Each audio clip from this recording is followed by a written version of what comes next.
Good morning. Once again, it's Gentroos, your economist, your analyst. I'm here to share just a few recaps or views.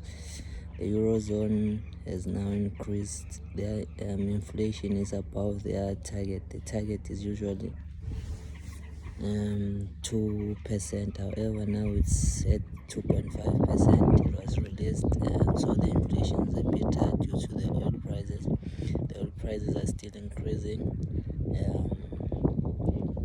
You see, the US has said it will end the war within the 3 weeks. Hopefully, everything will go back to normal, and the goal is still steady as a safe haven with the current inflation.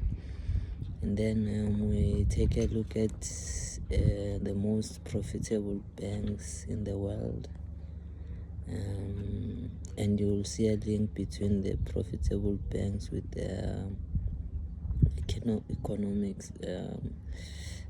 They are the economic hubs, and they are huge in economic production, and they are big in everything else, and they are intentional. You see how these countries, they are huge in terms, they are even in the top 10 of world economies. Number one, sitting in the first place with a profit of 57 million,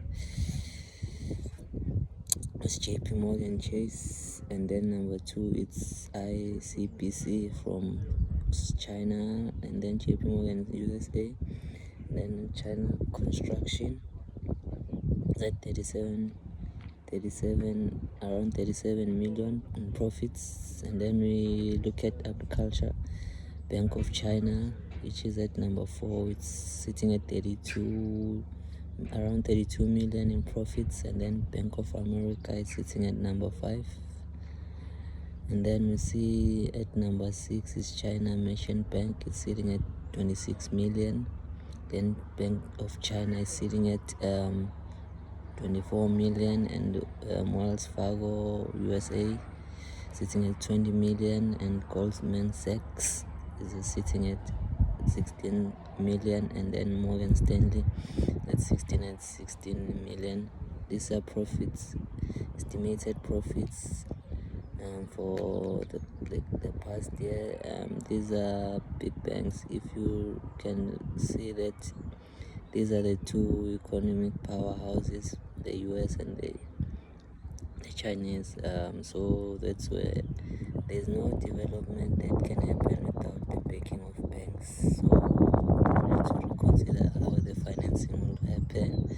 Usually they take loans through the banks, and the deposits from consumers, suppliers, everyone. So banks makes money through loans and loaning big business, big companies. So that's how they make their money, and that's how they generate money, and that's how you tend to understand how the financial well-being of a country is and how they are performing. And banks tend to determine the interest rates, the repo rates, and how the inflation will go and everything, and the lending. If people are not getting lending a lot, meaning the economy is not really performing well, and banks decide on their approach on the economy, whether they will, because that's the monetary policy approach, not the fiscal approach. The monetary approach